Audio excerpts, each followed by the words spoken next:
Vers Banzembo, au journaliste comme Bayembi, on peut pas participer à la fête ya Franco. Et ce qu'on a Kinshasa, et Tambola, dans le Kilimo Bimba, que taba journaliste Bakanisi, papa na bango, Bakanisi koko na bango. Mutamutu a intervenu na Ningenaye. C'est-à-dire, Mutakufi a 31 ans. L'État Kanisa créé depuis 31 ans. Moutango a balabala na komona Moutango a statut na victoire Moutango bat ministère nyo sa danger dans ba idée na e ba copia to ba kat ko copie za ko iba la français ba plagiat donc c'est dire azuper mais c'est dire que Moutango c'est dire bolingi non c'est dire que comment on appelle ça c'est vrai que ceux qui des lots et comme il y a 1 million ou 2 millions de vues sur YouTube. Oui, il faut c'est-à-dire que intervenir, apporter fruits dans bango. Oui, mais pour l'instant, c'est-à-dire que Bisso se rend hommage à Franco. Na oh nous ça là pour na Bisso. Donc c'est-à-dire tout le Canada nous bon côté.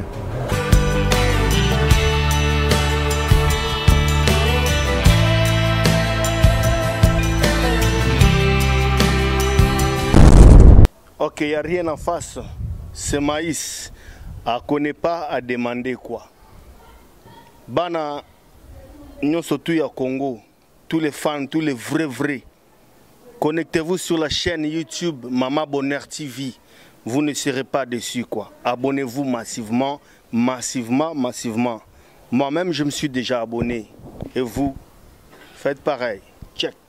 Moté na bazine ko balandi ya Mama Bonheur télévision merci na confiance en vous êtes tellement ébélé partout sur la biso et merci na yimo ko la patron na Mama Bonheur depuis Suisse et merci na batutu balingaka Cédric Abéawan déjà na moni Emani qui suka depuis Paris merci na bijou qui suka aussi depuis Paris le babi référence ezaka moko na kacha Londres wana son a besoin chemise à Liputa veste à Liputa référence aka moko pas Dilma la fille qui na kacha Londres et merci na mon vieux l'inspecteur Nigel Mbongo salon Interstar London et merci na Guy Chika depuis quelque part, et puis merci à Emani Kisuka depuis Paris, et puis merci à Trisha Patricia Makoukou depuis London, merci à Babonné tout et à Babonné télévision. Voilà, tout balance des bisous partout dans le monde. Ah, on a un siège, il y a une des 3 personnes et puis Coco l'émission dans mon maquillage et on doit répéter siège. Puis Lilo na kati émission dans News des Stars, na zana moko ya bana ya Coco l'émission dans maquillage na comme HP Mongo avec une des pour partager moi les solos par rapport à 30 il y a papa la biso l'homme au dépôt Kenda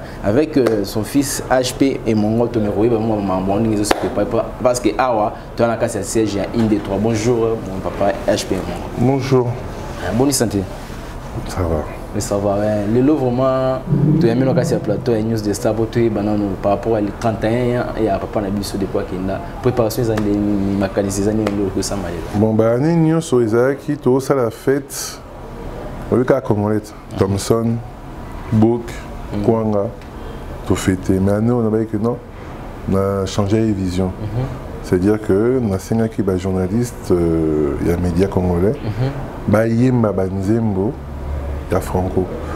Il y a à peu près 17 chansons. Mon journaliste c'est Bélé Bayembi.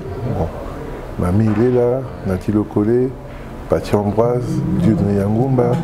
Basé Bélé, sur la binabo, ça n'attend pas on c'est où mais là. Donc en tout cas, une trentaine de Bayemi Banzembo, Sylvie Bongo, Rachel Kisita, donc et au Bimalelo na radio, donc et au bêta radio déjà pour commémorer et au permettre que nous battu au Tanguignon soit un Bélé à Londres. À travers Banzembo, au journaliste comme Bayembi, on peut pas participer. La fête ya Franco et ce qu'on a Kinshasa et Tambola dans le Kilimo Bimba que taba journaliste Bakanisi papa na bango Bakanisi koko na bango Mutamutu a intervenu na Ningenaye donc boyo kango donc année où ezaki bongo eza bongo programme dans la principale eza que les journalistes va rendre hommage à Franco. Pourquoi les journalistes on sent que les musiciens non les musiciens on sait dire chaque année les musiciens va participer à la fête à Franco. 30 ans de ça quitté parce que dès un changement de pouvoir bleu. Mais 29e, j'ai bien Razagi pareil à l'événement. 18e, Isaki Rochero. Donc c'est-à-dire que chaque année, depuis Franco Akoufa, ils ont toujours un musicien, moi, apparaît dans la fête à Franco. Donc, ça y est, 30 ans, la musicien. 31e année, il a changé. C'est-à-dire que le journaliste va intervenir. Au moins, l'année prochaine, nous avons un politicien. Nous, il a dit qu'on a un docteur. Nous éviter quoi d'autre. Mais, c'est-à-dire qu'on veut juste changer un peu le genre. Ah oui. Mais tout le monde est au siège depuis qu'on le souhaite, mais tout le monde a raison propre. Changement. Tout le monde arrête. C'est-à-dire que Moutakoufi a 31 ans. L'État Kanisake depuis 31 ans. Moutango a balabala na komona. Moutango a statut na victoire. Moutango bat musicien yo sa danger dans ba idée na e. Bakopia to baïba. Baïba. Kokopia za koyiba. La France va plagiat. Donc c'est-à-dire à zuper, mais c'est-à-dire que Moutango, c'est-à-dire bolingi. Donc tout bon ça peut ka so bota là ou bota anda ko ne beaucoup de temps comme moi propre. Donc est-ce qu'on va jouer c'est Bayembi boy. Est-ce qu'ils a futaki to non, c'est quelque chose non, c'est rendre hommage, c'est une chanson non commerciale. C'est-à-dire on rend hommage à Franco. C'est-à-dire qu'on le fait pas pour gagner de l'argent. On le fait uniquement pour rendre hommage à Franco. C'est-à-dire que Tolingaki ne Batumusu va intervenir pour rendre hommage. C'est-à-dire que Moutaï m'a ni à sentir. Donc tout ça, il y a un pour Nambongo. Tout ça, on peut rendre hommage à Franco. Ce qui est comme Nambongo, tout est bon quand ça m'a donné Sénégal. Ce qui est Nambongo. Ce qui est comme ça m'a évité. N'a c'est un peu Nambongo. Mais. Propre fonds ou bien avec l'État aussi. Non, non, ça c'est fonds personnels. Là, si tu veux d'enregistrement dans Nambongo. Donc non, c'est-à-dire que comment on appelle ça? C'est vrai que ceux qui est là, et comme il y a 1 million ou 2 millions de vues sur YouTube. Oui, il faut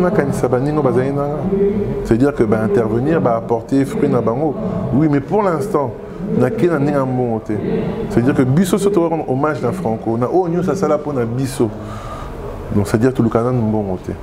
Ils ont idée moko et botanica lobby et salami.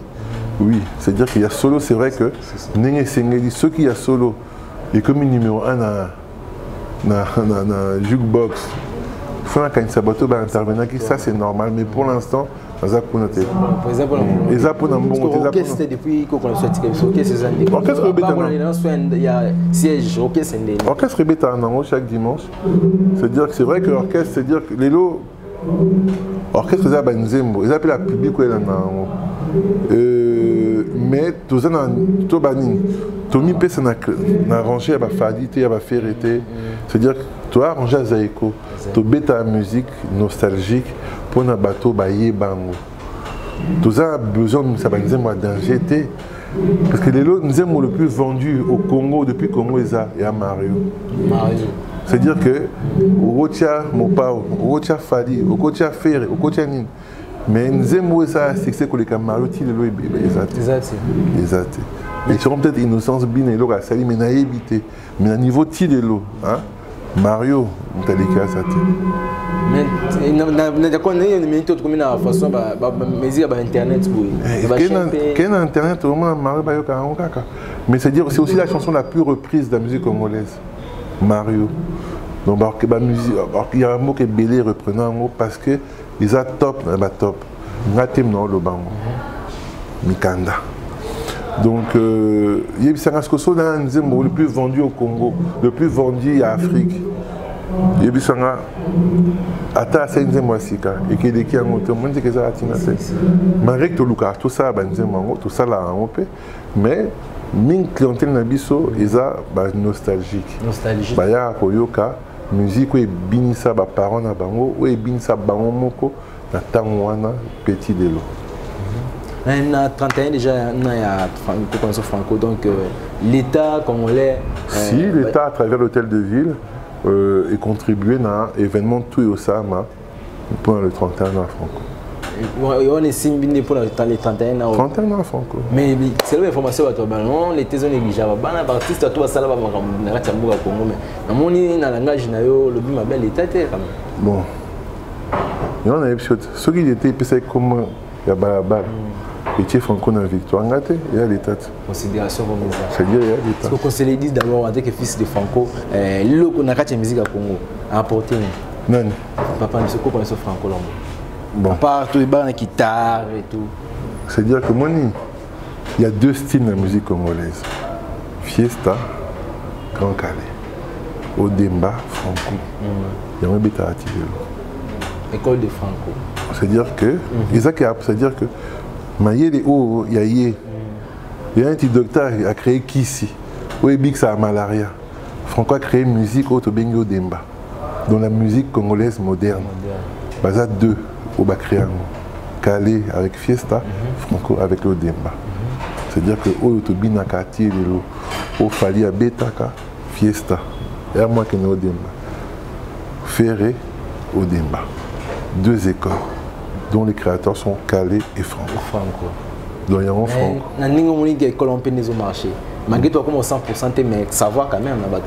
Les jeunes ne peuvent pas savoir faire. Mais carrément pas. Ou à Béti, Odemba. Oh, ça c'est Télémélaki. C'est de l'Odemba.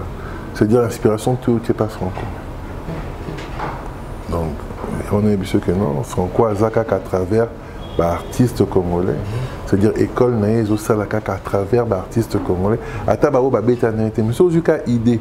Il y a quoi Yémelo ou style Franco Sala. C'est-à-dire que Franco Zaka Nakati. Franco Zaka Nakati.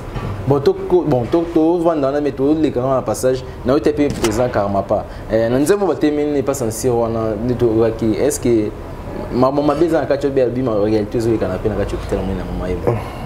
Est-ce que vous avez même besoin de capon et maman besoin ça?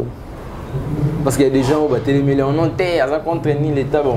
Non, c'est-à-dire que un moko et c'est un pour l'État, pour l'État, l'État ça me salé belé. C'est l'État a qui par nous sauter.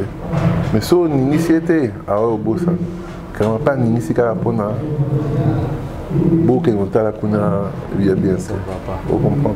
C'est-à-dire qu'à Salim a bêté à la musique. Quand on est francois, la moussa. C'est-à-dire que, Ninga Nakuna, ça va pas. Peut-être qu'il y a une cause de Simbitale.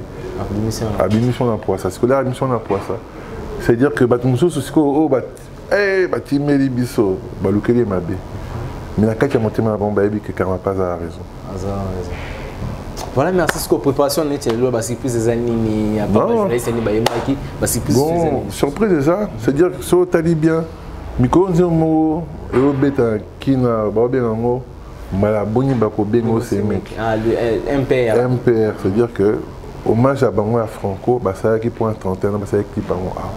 Ah oui. Donc, qui Bango Sama qui A pour rendre hommage au TP, Billy a Franco Zenakati, comment pas Franco est un amaki. En deuxième lieu, les artistes Monko, au dans le temps à Kombote, mais Boyo Kakaka, à Sali featuring na Franco. À Sali featuring. À Sali featuring na Franco. Na Bonarita, les Boyo Ka Franco, Azoyemba, Boyo Kakaka Bomona. Artiste Monko, Congo Meyebi, Afrique Meyebi, autant à Kombote, Boyo Kakaka. Té, alors bêta té, Abimisi et Loko, Abimisi et Loko d'ici une semaine, au sentir que Franco pas Zoyemba na Kati. Le rabat journaliste. Après le 23, l'État a accompagné Bisso famille, tout déposé gerbe dans la tombe à Franco. Et qu'à moi, après, on a mappé bateau à l'État pour accompagner Bisso. Il y a eu OK Jazz, invité Péborzala, dont en l'occurrence Pesaïko, Barbara Kanan, bon, Baraka Moali, César Bélé, des Imbouessés, non, basé Bélé en tout cas. Donc après ça, on va évoluer avec plusieurs projets par l'après. Mais déjà c'est beaucoup, on a déjà beaucoup. Mais symbole on a vraiment que beau consommer, nous aimons au journaliste parce que l'inspiration journaliste on les a par yo mo proposé faut Bamba Yemba to. On a proposé Bamba Yemba. C'est juste, c'est dire ils ont We Are the World. Organiser des bébés pour rendre hommage ou pour salir ça. Ouais, c'est pour rendre hommage à Franco. C'est-à-dire que année Oyo, c'est-à-dire qu'à travers Banzemoana et qu'au Beta partout, en Australie, on rendra hommage à Franco de cette façon. Au lieu de Tolia Foufou, Nakuzu, Tokaboli musique, Namokile Mobimba. Voilà, merci mon vieux HP, mon gars. Quelle salutation à tout Balandi Bisso vraiment.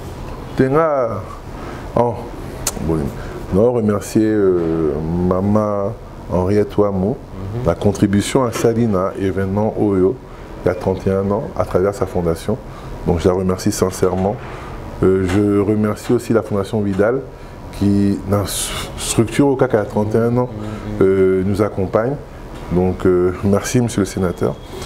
Donc je remercie tous les journalistes qui ont contribué à tout ça et locaux au Bayembi. Donc je les remercie vraiment, c'est-à-dire ça a droit au cœur. Normalement que non, bon a fait un côté, mais à travers au Bossé, les 50 interviews donc je remercie bateau tout Tilelo Bayoka Luambo. Parce que Lelo, ceux qui m'ont tapé, Mario, c'est que Bayo c'est-à-dire que moi, qui est YouTube, qui Mario, qui sentiment, qui la vie des hommes, qui sentiment, qui écoute ma famille. Je remercie ces gens-là parce que sans Bino, peut-être tout le monde s'est laté. Mais parmi les gens qui chantent aux athées, neveu d'un moyen, tout ça, c'est-à-dire ça passe parce que tu as la place sur quoi ça. C'est au coma. C'est-à-dire que voilà quoi. Donc je remercie tous ces gens-là. C'est important vraiment que te remercier parce que ceux qui l'ont bolé, ceux qui ont notre Zali, ceux qui n'ont chez Zali, c'est peut-être parce que Bino Bolingé Zala. Ce Bolingé Zala, et on travaille pour que hommage, honneur naé et qu'il n'y a jamais. Tarabo, Tombolier. C'est rare Africa Tombola Moutoua.